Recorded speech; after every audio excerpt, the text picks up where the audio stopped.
Assalamualaikum warahmatullahi wabarakatuh. Waalaikumsalam.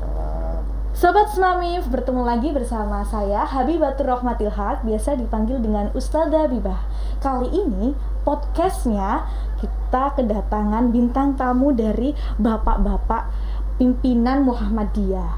Nah, saya perkenalkan dulu ya Sobat Smamif. Ada dari Bapak Dr. Syafi'i, Magister Pendidikan Islam, Ketua Majelis Dikdasmen PCM Karangpilang, Kota Surabaya. Kemudian yang kedua ada, selamat datang Bapak. Selamat datang. Iya. Ya. Assalamualaikum.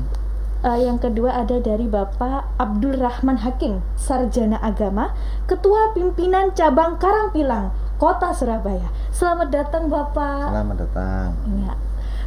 Kali ini kita akan berbincang-bincang mengenai Muhammadiyah di Karangpilang, Kota Surabaya, termasuk di dalamnya ada khususnya pendidikan SMA Muhammadiyah 4 Surabaya.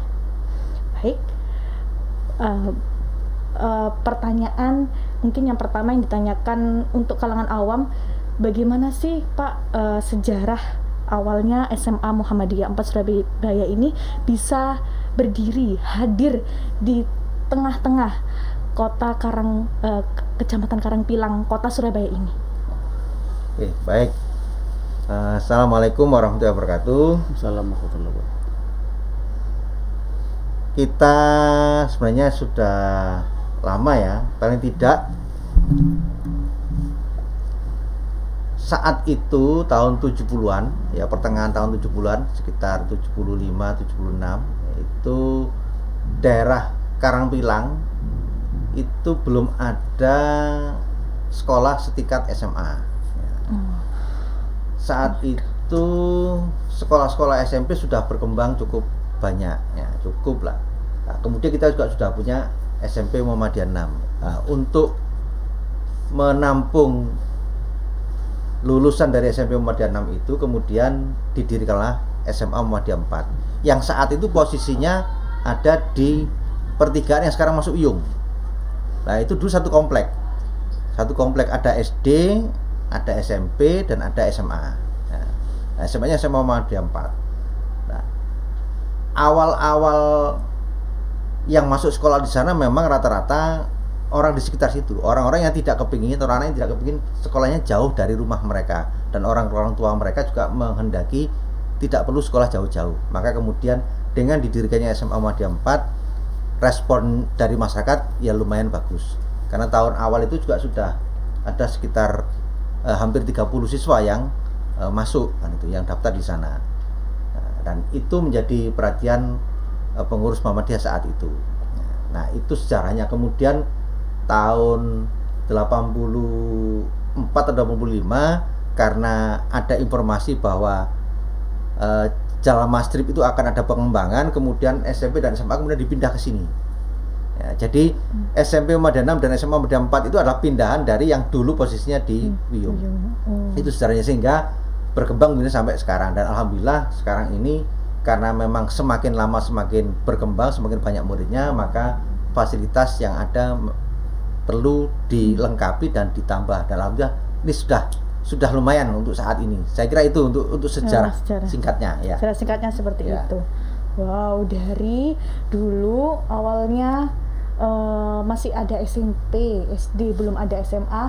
Sekarang udah ada SMA, udah gedungnya udah full Karangpilang ini.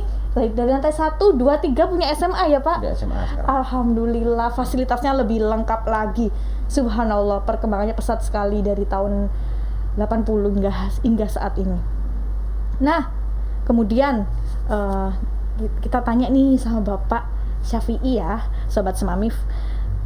Pak, kalau lihat SMA Muhammadiyah 4 masa kini, Bapak lihatnya bagaimana Pak? Mungkin Bapak sekilas lihatnya masa kini nih, dari perubahannya dari dulu hingga sekarang bagaimana? Mungkin audiens pengen lihat gitu pandangan Bapak yang tahu kondisinya. Ya, terima kasih. Assalamualaikum warahmatullahi wabarakatuh. Terima kasih Mbak Bibah. Ya, terima kasih.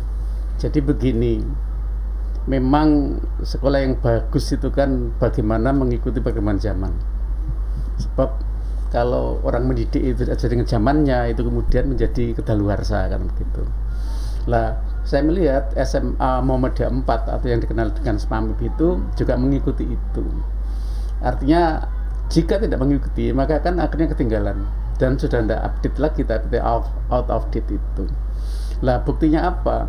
Saya kira kanal YouTube, kemudian intinya begini, penggunaan segala media sosial untuk informasi sekolah, juga untuk pembelajaran, kemudian peningkatan kualitas sarana prasarana yang lebih modern, kemudian sarana pembelajaran yang modern, pembelajarannya juga modern gitu. Itu kan sebagai tanda bahwa SMA Muhammadiyah 4 itu juga mengikuti perkembangan zaman itu. Sebab sekali lagi jika tidak mengikuti ya akan ketinggalan zaman dan tidak akan dilirik oleh masyarakat.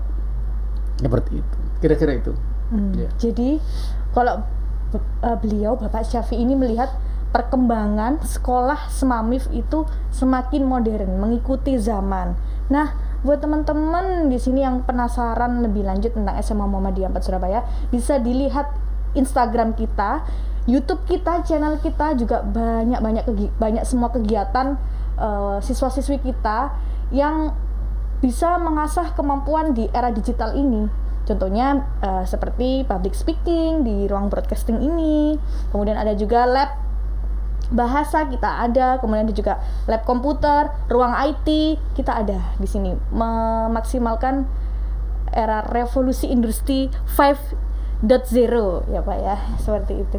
Nah, kemudian kita mau tanya-tanya lagi nih, Pak, SMA Muhammadiyah 4 Surabaya itu yang membedakan dengan sekolah, maksudnya yang ciri khasnya Muhammadiyah itu apa sih Pak? Mungkin ada di sini orang tua atau adik-adik yang mau sekolah di sini, dapatnya apa sih Pak ketika keluar di SMA Muhammadiyah 4 ini? Yang unggulan atau ciri khasnya gitu, Pak Hakim. Ya. Oke, baik. Masyarakat sekitar sini itu melihatnya bahwa ada perbedaan dibandingkan dengan di sekolah lain. Perbedaan itu walaupun tidak terlalu mencolok, tetapi paling tidak mereka punya keluar dari sekolah ini kesannya sopan santunnya tambah. Ya. Nah, itu yang pertama. Yang kedua, saat ini mulai zaman kan anak-anak butuh kreativitas. Nah, kreativitas itu juga muncul dari anak-anak yang sekolah di sini. Yang ketiga, mereka merasa senang kegiatan yang ada di sini cukup banyak, ekstranya juga disediakan berbagai macam. Nah, itu menambah semangat mereka untuk sekolah di sini. Nah, ini juga menjadi daya pikat mereka mau masuk di SMAMIF ini ya, di SMA Muhammadiyah 4 ini. Itu yang sementara ini saya ketahui.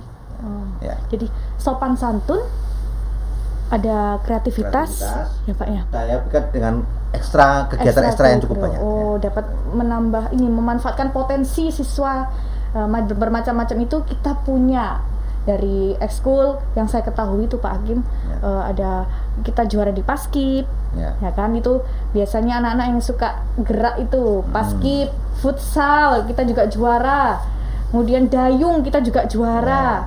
Nah, untuk yang akademis juga nggak kalah ya Pak Hakim. Yang akademis kemarin ada lomba karya tulis ilmiah, kita juara 1 teman-teman.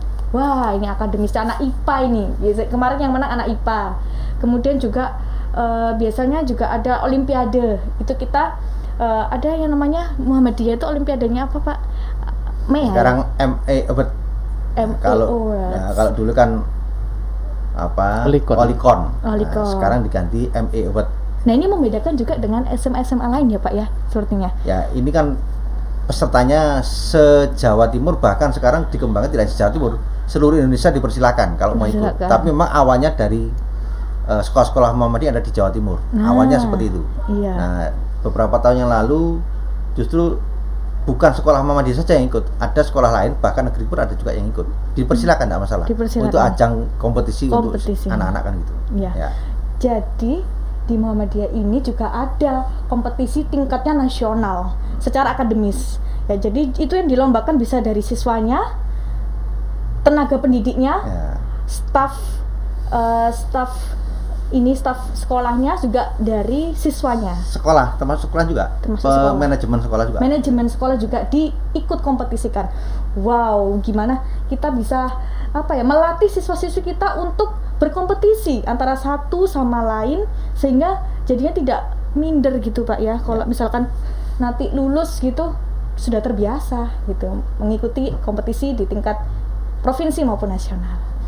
Itu saja sekilas podcast kita kali ini dengan bapak-bapak yang sudah mengetahui seluk-beluk SMA Muhammadiyah 4 Surabaya. Yang dapat saya simpulkan pada podcast kali ini adalah SMA Muhammadiyah 4 Surabaya tetap mengunggulkan kegiatan akademik maupun non-akademik dengan fasilitas di era digitalisasi 5.0. Itu saja podcast kali ini. Saya Ustadzah Bibah. Mohon maaf apabila ada salah kata dan perbuatan. Wassalamualaikum warahmatullahi wabarakatuh. Waalaikumsalam warahmatullahi wabarakatuh.